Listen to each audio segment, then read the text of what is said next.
Karena minum obat juga sudah katanya. Ya saya kan tahunya katanya ya, kata orangnya. Tapi setelah saya terapi waktu itu 3 kali. Nah 3 kali itu berhasil.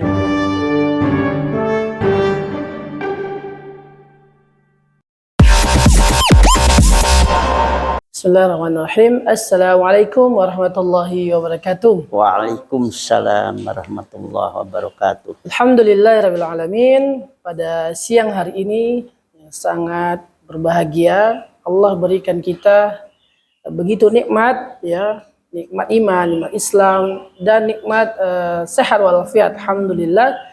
Dengan nikmat-nikmat itu maka kita selalu bersyukur kepada Allah Subhanahu wa taala dengan menjalankan segala apa yang Allah perintahkan untuk rasa syukur kita kepada Allah Subhanahu wa taala. Baik, salawat dan salam tak lupa kita juga hadiahkan kepada Nabi kita Muhammad sallallahu alaihi wasallam. Semoga dengan syafaat beliau kita akan mendapatkan surga dengan izinnya Allah Subhanahu wa taala. Pada kesempatan hari ini adalah alhamdulillah kita sekarang bertemu atau bersama Abah Abbas ya. Abah Abbas, bagaimana kabarnya Abah Abbas? Alhamdulillah. Alhamdulillahirabbil alamin. Luar biasa. Luar biasa, masya Allah. Ya. Pada hari ini, insya Allah kita ketahui bahwasanya Abah Abbas ini adalah seorang pengajar juga ya, guru juga di Nurul Qalbi ini ya, sebagai guru, dan juga beliau seorang ahli pijat atau dalam terapi di sini dikhususkan terapi untuk mendapatkan sebuah keturunan ya, seperti itu. Alhamdulillahirabbil alamin. Mari kita simak ya bagaimana cara atau ikhtiar kita untuk mendapatkan sebuah keturunan yang didambakan oleh para suami istri ya. Kata saya mungkin ada beberapa tahun menikah tapi belum diberikan rezeki atau amanah itu. Nah, sekarang mari kita simak penjelasan beliau bagaimana sih atau ikhtiar apa yang kita bisa lakukan untuk mendapatkan amanah tersebut. Begitu Abah Abbas, silakan. Assalamualaikum warahmatullahi wabarakatuh. Assalamualaikum warahmatullahi wabarakatuh. Alhamdulillahilladzi arsala rasulahu bil huda wa dinil haq liyudhhirahu 'ala dini kullih wa kafa billahi syahida. Allahumma shalli wa sallim ala sayyidina Muhammad wa ala alihi wa sahbihi ajma'in. Amma ba'du. Alhamdulillah, kita pada kesempatan ini saya mendapat jadwal untuk memberikan penjelasan tentang terapi pijat untuk sambil memohon kepada Allah kita segera mendapatkan keturunan yang soleh dan solehah. Dalam teori pijat yang saya pelajari itu memang di dalam kita untuk mendapatkan keturunan itu ada yang cepat, ada juga yang lambat. Nah, ini kita akan jelaskan kenapa lambat. Lambat itu secara teori yang saya pelajari itu biasanya dikarenakan pertemuan antara sel telur dan sel jantan itu tidak bisa kompromi gitu ya, gampangannya kalau bahasa saya kompromi. Artinya kan secara teori kalau opum itu lebih kuat umurnya dan dia siap mewadahi sel sperma. Padahal usia sperma itu paling kuat di dalam teori yang saya pelajari itu hanya 24 menit. Jadi kalau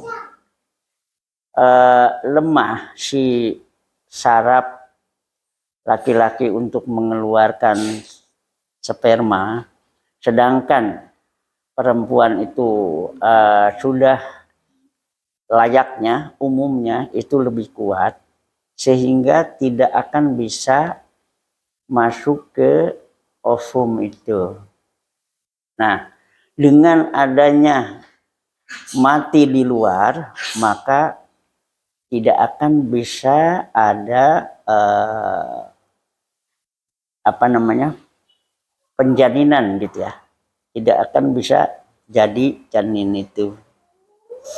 Nah, bagaimana caranya supaya si sperma itu kuat? Itu ada yang biasa saya lakukan itu 2 cara. Tapi itu harus semua suami istri itu bisa diterapi. Terapi sarafnya, saraf reproduksi. Saraf reproduksi. Dua-duanya? Dua-duanya. Oh gitu. Ya. Jadi yang pertama itu kita ada tes diagnosa. Tes diagnosanya lewat ngobrol lah dulu. Ngobrol apa keluhannya, kan ada ya. Kalau kita bicara soal laki-laki itu kan lebih cepat ereksi. Ya. Nah itu kenapa begitu? Nah gitu. Bisa kita lihat dari kalau nanti diketahui lemahnya saraf itu insya Allah setelah saya pegang. Jadi saya pegang biasanya kalau baik laki-laki maupun perempuan di atas kanan, di samping kanan kirinya kaki itu, di bawah mata kaki, di bawah mata kaki. Jadi kira-kira itu bisa dilihat. Nah di sini itu di terapi dua-duanya kanan kiri. Lalu saya tekan di sini sampai sini semua dimanipulasi, ditekan-tekan. Kemudian untuk laki-laki itu di sebelah kanan kiri tulang ekor. Itu bisa ketahuan ini lemah. Penyebabnya apa? Lalu nanti saya tanya juga kerjaannya apa. Apakah banyak duduk menekan tulang ekor? Nah itu berarti harus terapi. Terapinya ya selain dipijit, juga kalau misalnya banyak duduk, ya kita kasih jarak. Nanti kalau sudah 1 jam tuh harus bawa jalan-jalan dulu. Atau bagaimana gerak-gerak supaya posisi saraf itu normal. Nah gitu. Lalu bagaimana yang perempuan? Nah kalau yang perempuan itu ya kita dipijit dari tempat yang tadi saya tunjukkan, tempat yang laki-laki, tapi tidak sampai ke tulang ekor. Kalau perempuan itu lebih sensitif, gitu, ya. Nah, punya pengalaman saya beberapa orang yang mencoba terapi dengan saya, gitu. Alhamdulillah dengan izin Allah, dia ada yang sudah bermacam-macam ragam. Ada yang setahun belum punya, ada yang 2 tahun, ada yang 3 tahun, ada juga yang 5 tahun. Itu alhamdulillah berhasil. Tapi ada juga yang sudah 12 tahun tidak punya keturunan. Beliau menurut ceritanya sudah berobat kemana-mana, minum obat juga sudah katanya. Ya saya kan tahunya katanya ya, kata orangnya. Tapi setelah saya terapi waktu itu 3 kali. Nah 3 kali itu berhasil. Cuma saya bilang, karena itu saya kan diamanati sama guru-guru yang ngobatin saya. Kalau sudah berobat lewat terapi pijat atau dengan ramu-ramuan tradisional, itu jangan juga minum obat. Nah, minum obat katanya. Nah, Obat apa nih? Obat dokter. Obat dokter. Ada pantangannya berarti, Abah? Ya, obat kimia lah, gitu ya. Kimia lah gitu ya. Baik. Nah, itu saya sampaikan kepada yang sudah 12 tahun itu. Nah, tetapi waktu itu ceritanya dia, karena dia itu sudah merasa jadi gitu kan, diperiksa dokter itu, wah ini udah ada nih, udah jadi. Karena terlalu girang, seneng. Dia ada seorang dokter yang menawarkan waktu tahun itu masih tahun 86, 87 ya antara itu. Ini katanya ada obat, harganya 1 kapsul tuh 25.000. Wow. Itu katanya harus diminum 3. Nah, dia beli tuh 3. Tapi dia baru minum 1 kali, udah mens dia. Udah menstruasi, udah. Tapi kata dia, itu katanya ada gumpalan-gumpalan katanya. Ngomong lagi ke saya. Oh gitu. Gimana ini katanya gitu. Konsul lagi. Iya, konsul. Wah, kalau begini saya nggak tahu deh gitu kan. Kan saya udah ngomong. Itulah Allah menghendaki rupanya si ibu nih mungkin belum bisa dikasih. Sampai terakhir saya ketemu beliau itu tahun 93 kalau nggak salah ingat saya. Ya nggak punya anak gitu. Beliau itu. Nah jadi ya mungkin nanti kalau ada daripada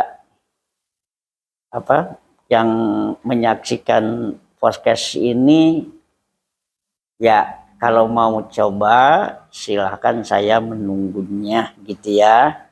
Tapi ya harus siap dengan teknik maupun tata cara yang saya sampaikan gitu.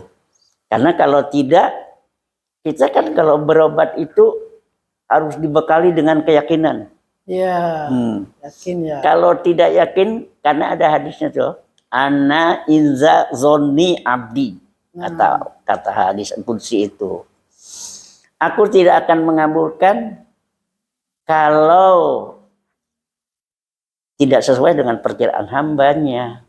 Jadi apa yang diperkirakan hambanya, apa yang disiapkan oleh hambanya, ada yang diminta oleh hambanya dengan penuh keyakinan, ya Allah insya Allah mengabulkan. Tapi dengan ragu janganlah, itu ya. Nah, mungkin sekilas penjelasan saya tentang menjemput keturunan yang soleh-solehat dengan lewat terapi itu seperti itu. Nah ini yang belum saya jelaskan, kenapa kok harus perempuannya juga? Nah gitu ya. Kenapa harus perempuan? Kok nggak cukup laki-lakinya aja? Yang gitu ya. Mungkin ada yang bertanya-tanya juga. Begini, karena kalau perempuan itu yang tidak stabil menstruasinya, nah itu juga mempengaruhi kekuatan ovum. Ovumnya itu jadi lemah. Itu. Sehingga terapi itu tujuannya adalah untuk menstabilkan waktu menstruasi. Karena kalau orang tidak stabil menstruasi, tidak bisa diketahui masa bersihnya.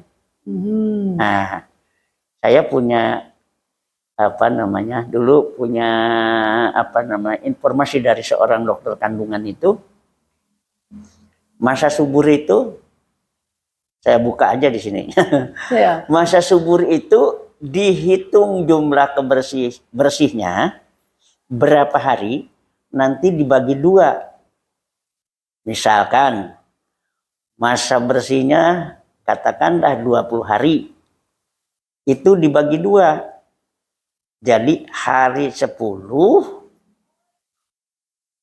nah itu hari ke-10 ya, yang sebagian. Jadi diambil tuh hari 9, 10, dan 11. 3 hari itulah kata dokter kandungan itu harus difokuskan. Nah, fokus di 3 hari itu. Fokus itu 3 hari. Ya Allah, cepatkanlah dapat keturunan gitu. Sampai proses istilahnya ya kasarnya percampuran itu 3 hari itu harus dilakukan. Nah, itu karena masa subur di situ. Tapi kan ada pendapat katanya setelah men berapa hari itu bersih, ya bersih dari mennya. Tapi dari tingginya kualitas ovum, nah itu dibagi 2, lalu diambil 1 sebelumnya tuh, jadi misalnya 10 hari, hari ke-9-nya mulai, lalu ditambah 1 hari, hari ke-11. Nah seperti itu ya. Ya selamat mencoba lah begitu. Iya. Ya barangkali itu sementara penjelasan saya. Mungkin ada yang kurang jelas silahkan ditanyakan dulu. Iya. Baik, Abah, terima kasih informasi dan pengalamannya ya dalam bidang pijit untuk keberhasilan dalam mendapatkan anak keturunan itu atas izin Allah juga ya. Iya. Mungkin jika ada dari teman-teman atau ingin tahu tentang pijit ini dan mau mencoba, silakan menghubungi Yayasan Nurul Qalbi untuk konsultasi tentang bagaimana untuk mendapatkan pijat ini dengan Abbas ini. Baik, mungkin itu saja podcast pada hari ini. Semoga bermanfaat bagi kita semua dan semoga teman-teman yang masih di luar sana yang belum diberikan keturunan atau belum mendapatkan amanah ini, semoga Allah berikan kemudahan ya untuk kita semua. Kita akhiri dengan doa kafaratul majlis. Subhanakallahumma wa bihamdika asyhadu an la ilaha illa anta astaghfiruka wa atubu ilaik. Assalamualaikum warahmatullahi wabarakatuh. Waalaikumsalam.